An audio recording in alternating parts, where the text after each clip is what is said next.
চলছে বহুল প্রত্যাশিত ত্রয়োদশ জাতীয় সংসদ নির্বাচন। এবারে নির্বাচনকে নতুন দিনের সূচনা বললেন প্রধান উপদেষ্টা। ভোটের মাধ্যমে দেশের মানুষ যে কোনো ষড়যন্ত্র রুখে দিতে সক্ষম হবে, গুলশানের কেন্দ্রে ভোট দিয়ে বললেন তারেক রহমান। ভোটের মাধ্যমে সরকার গঠনে আশাবাদী জামাত, জানালেন ডাক্তার শফিক। নির্বাচন নস্যাতের ষড়যন্ত্র এখনো চলছে, কুমিল্লায় বললেন হাসনাত আব্দুল্লাহ। সারা দেশে উৎসবমুখর পরিবেশে চলছে জাতীয় নির্বাচন ও গণভোটের ভোট গ্রহণ। সকাল 7:30টায় ভোট গ্রহণ শুরু হয়েছে, আর কোন রকম বিরতি ছাড়া তা চলবে বিকেল 4:30টা পর্যন্ত। সকাল থেকেই ভোট কেন্দ্রগুলোর সামনে জড়ো হতে থাকেন ভোটাররা। লাইনে দাঁড়িয়ে সুশৃঙ্খলভাবে ভোট প্রয়োগ করছেন তারা। Gulshan model school and college কেন্দ্রে ভোট দিয়েছেন বিএনপি চেয়ারম্যান তারেক রহমান। পরে একই কেন্দ্রে ভোট দেন প্রধান উপদেষ্টা ডক্টর মোহাম্মদ ইউনূস। এদিকে সকাল 8টার দিকে রাজধানীর মিরপুরে মণিপুর উচ্চ বিদ্যালয় ও কলেজ কেন্দ্রে ভোট দেন জামাত আমির ডাক্তার শফিকুর রহমান। 11 দলীয় জোটভুক্ত এনসিপির আহ্বায়ক নাহিদ ইসলাম রাজধানীর বেড়াইদে AKM রহমতুল্লাহ বিশ্ববিদ্যালয় কলেজ কেন্দ্রে ভোট দিয়েছেন। এখন পর্যন্ত স্বস্তি ও শান্তিপূর্ণ পরিবেশে ভোট দিতে পেরে খুশি ভোটাররা। নির্বাচন উপলক্ষে সারা দেশে মোতায়েন রয়েছে আইন শৃঙ্খলা বাহিনীর 9.5 লাখ সদস্য। এবার নির্বাচনে মোট ভোটার 12,77,11,899 জন। এর মধ্যে পুরুষ ভোটার 6,48,25,154 জন, নারী ভোটার 6,28,85,525 জন। নির্বাচনে এবার প্রতিদ্বন্দ্বিতা করছেন বিএনপি, জামাত, এনসিপি, জাতীয় পার্টি সহ মোট 50টি রাজনৈতিক দল। রাজনৈতিক দল ও স্বতন্ত্র মিলিয়ে মোট প্রার্থী 2028 জন, নারী প্রার্থী 81 জন। বিকেল 4:30টা পর্যন্ত চলবে ভোট গ্রহণ।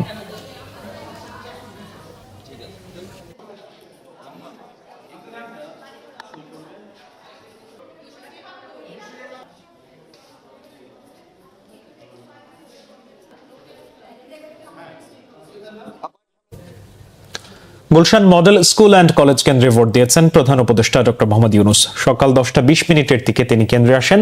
বুথে ঢুকে নিজের ভোটাধিকার প্রয়োগ করেন। এ সময় প্রধান উপদেষ্টা বেশ উচ্ছ্বসিত ছিলেন। পরে তিনি সাংবাদিকদের কাছে প্রতিক্রিয়া দেন।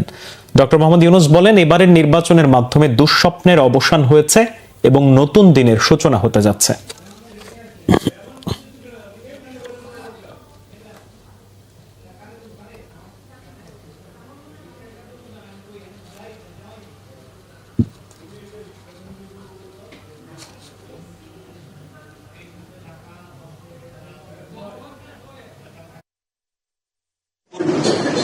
খুব ভালো লাগে যে আমার জীবনে মহান দিন। বাংলাদেশে সবার আমাদের দুঃস্বপ্নের অবসান, নতুন স্বপ্নের শুরু, সেটাই আজকের প্রক্রিয়া। অসংখ্য ধন্যবাদ সবাইকে মোবারকবাদ জানাচ্ছি।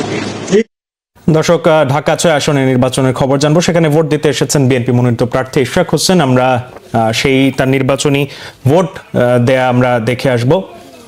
সেখানে তিনি ভোট দিতে এসেছেন। হ্যালো,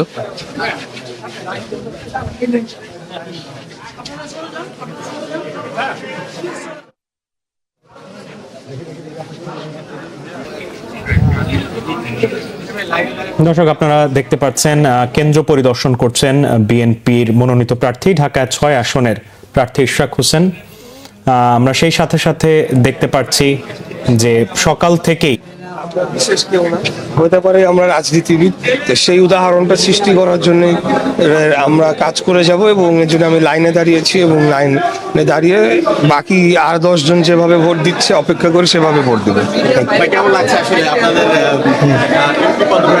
দাঁড়িয়ে আছে? আসলে বোঝা যায় যে উনি সাধারণ মানুষের মধ্যে ওনার পিতা একজন বড় নেতা ছিলেন, খুব ভালো মানুষ ছিলেন। আশা করি উনিও কেমন লাগছে? অপেক্ষা ছিলাম আমাদের অন্যরকম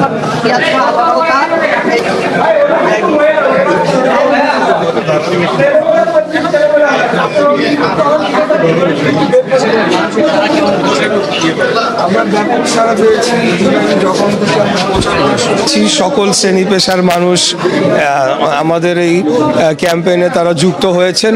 তো আশা রাখি যে তার প্রতিফলনও আজকে আমরা পাবো ইনশাআল্লাহ। জি,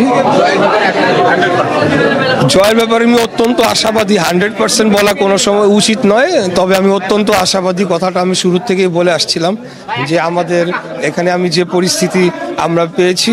আমি অত্যন্ত আশাবাদী এবং শুধু জয় না, আমাদের টার্গেট ছিল যে বিপুল একটা ব্যবধানের আমরা জয় লাভ করতে চাই এবং সেই অনুসারে আমরা কাজ করে গিয়েছি। এখন সবকিছু মহান আল্লাহ তাআলার উপর নির্ভর করছে, দেখা যাক কি হয়। দর্শক, ঢাকা 6 আসনের নির্বাচনের খোঁজ খবর জানছিলাম। এদিকে সকালে বিএনপি চেয়ারম্যান তারেক রহমান ভোট দিয়েছেন আর সেখানে বলেছেন দেশের মানুষ ভোটাধিকার প্রয়োগ করলে যে কোনো ষড়যন্ত্র রুখে দেওয়া সম্ভব। গুলশান মডেল স্কুলে ভোট দেওয়ার পর তাৎক্ষণিক প্রতিক্রিয়ায় তিনি কথা বলেন। নিজের নির্বাচনী এলাকা ঢাকা 17 ভোটার তারেক রহমান সকালেই কেন্দ্রে আসেন। তিনি ভোট দেন এবং নির্বাচন সংশ্লিষ্টদের কাছে বিভিন্ন বিষয় জানতে চান। পরে তিনি সাংবাদিকদের কাছে নির্বাচন নিয়ে প্রতিক্রিয়া দেন। তার আশা জনগণ বিপুল ভোটে বিএনপিকে বিজয়ী করবে। বিএনপির বিভিন্ন পর্যায়ের নেতারা এই সময় তার সাথে ছিলেন।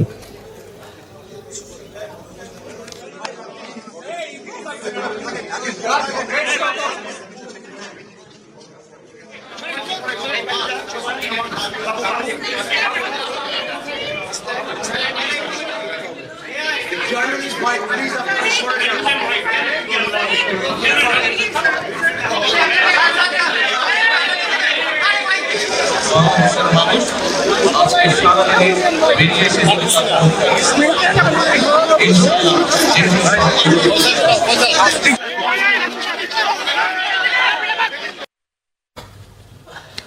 দর্শক, সকাল থেকে আমরা সারা দেশের সংসদ নির্বাচনের ভোট গ্রহণের খবর জানাচ্ছি। ঢাকা 17 আসনে এবার আমরা জেনেছি তারেক রহমান ভোট দিয়েছেন। আমরা ঢাকা 11 আসনে একটু যেতে চাই, সেখানে আমাদের সহকর্মী আছে সিকান্দার রেমান, তার কাছ থেকে জানবো। রেমান, ঢাকার বিভিন্ন জায়গা থেকে আমরা তো জানতে পারছি ঢাকা 11 আসনের আসলে নির্বাচনের কেমন দেখছেন, ভোট গ্রহণ, জনগণের অংশগ্রহণ কেমন দেখছেন আর তারা কি বলছেন? জি, ঢাকা 11 আসনে কিন্তু একেবারে শান্তিপূর্ণ পরিবেশে ভোট হচ্ছে, যেটি সকালে বিএনপি চেয়ারম্যান তারেক রহমান ভোট দিয়ে বেরিয়ে বলেছেন যে অবাধ সুষ্ঠু নির্বাচনের জন্য তারা এই দীর্ঘদিন সংগ্রাম করেছে, সেই সংগ্রামের ফসলই হচ্ছে এই অবাধ সুষ্ঠু নির্বাচন। ভোট একটা গণতান্ত্রিক অধিকার এবং এই অধিকার বাস্তবায়নে সাধারণ মানুষ তার ভোটাধিকার প্রয়োগ করবে, এটাই স্বাভাবিক। এবং এই প্রক্রিয়া কিন্তু গত 17 বছর সাধারণ মানুষ অধিকার, এই ভোটাধিকার প্রয়োগ করতে পারেনি। ফলে মানুষের মধ্যে যে আক্ষেপ ছিল, যে ক্ষোভ ছিল, যে কষ্ট ছিল, যে দুঃখ ছিল, সেটি কিন্তু আজকে তাদের ভোটাধিকার প্রয়োগের মাধ্যমে সেটি তারা করছে। এবং উৎসবমুখর পরিবেশ পুরো এলাকায়, সকাল থেকে যত জায়গায় গিয়েছি পুরো জায়গাতেই কিন্তু দেখেছি উৎসবমুখর পরিবেশ। বিভিন্ন শ্রেণী পেশার মানুষ কিন্তু আসছে, নানা বয়সী মানুষ আসছে, নানা ধর্মের মানুষ আসছে, অনেক বয়স্ক মানুষ আসছে, অনেক আমরা দেখছি নতুন ভোটার, নতুন প্রজন্মের ভোটাররা আসছে, নারী ভোটাররা আসছে। এবং আইন শৃঙ্খলা পরিস্থিতি কিন্তু একেবারেই নিয়ন্ত্রণে। এখানে সেনাবাহিনীর টহল আমরা লক্ষ্য করছি এবং পুলিশ, র্যাবের, বিজিবির টহল আমরা লক্ষ্য করছি।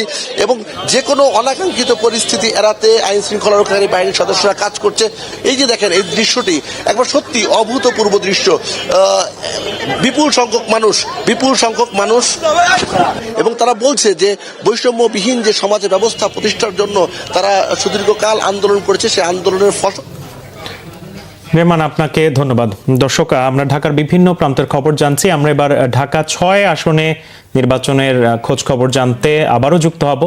ঢাকা 6 আসনে বিএনপি মনোনীত প্রার্থী ইশরাক হোসেন, তিনি বিভিন্ন কেন্দ্রগুলো পরিদর্শন করছেন। আমরা আবারও সেখানের পরিস্থিতি জানতে চাই। আমরা দেখতে পাচ্ছি দর্শক, ঢাকা 6 আসনে বিএনপি মনোনীত প্রার্থী ইশরাক হোসেন তিনি ভোট প্রদান করছেন এবং কিছুক্ষণ আগেই তিনি যখন তার বক্তব্য প্রকাশ করছিলেন তিনি বলছিলেন তিনি তার জয়ের ব্যাপারে আশাবাদী এবং বিপুল ভোটে জয়ের ব্যাপারে আশাবাদী। তার পরবর্তীতেই তিনি এখন ভোট গ্রহণের যে কার্যক্রম, ভোট প্রদানের সেই কার্যক্রমগুলো সম্পন্ন করছেন এবং তার ভোটটি তিনি প্রদান করবেন।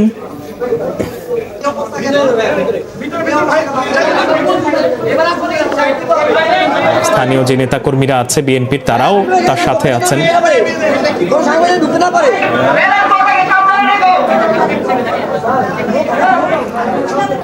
তিনি তার ভোট প্রদানের পূর্বে যে কার্যক্রমগুলো আছে সেগুলো সম্পন্ন করেছেন।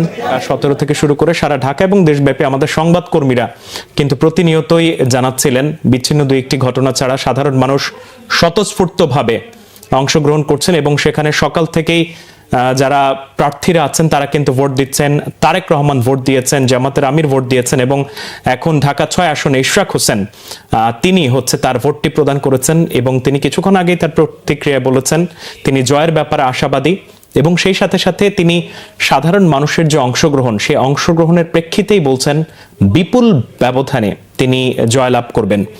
প্রয়াত মেয়র সাদেক হোসেন খোকার সন্তান ইশরাক হোসেন দীর্ঘদিন ধরে ঢাকা 6 আসনে তিনি মনোনয়নের জন্য কাজ করে যাচ্ছিলেন। তার পরবর্তীতে বিএনপির পক্ষ থেকে কিন্তু তাকে প্রার্থী হিসেবে মনোনীত করা হয় এবং প্রতিনিয়তই তিনি জনগণের জন্য বিভিন্ন জনসেবামূলক কার্যক্রম থেকে শুরু করে বিভিন্ন জনসংযোগে তিনি বারবার ঢাকা 6 আসনকে সুন্দরভাবে সাজানোর এবং পরিকল্পিতভাবে সাজানোর প্রতিক্রিয়া, এবং তিনি কিন্তু ঢাকা 6-এর যে জনদুর্ভোগগুলো আছে এবং সেখানে জনগণের যে চাওয়া পাওয়াগুলো আছে সেগুলো তিনি তুলে ধরেছিলেন।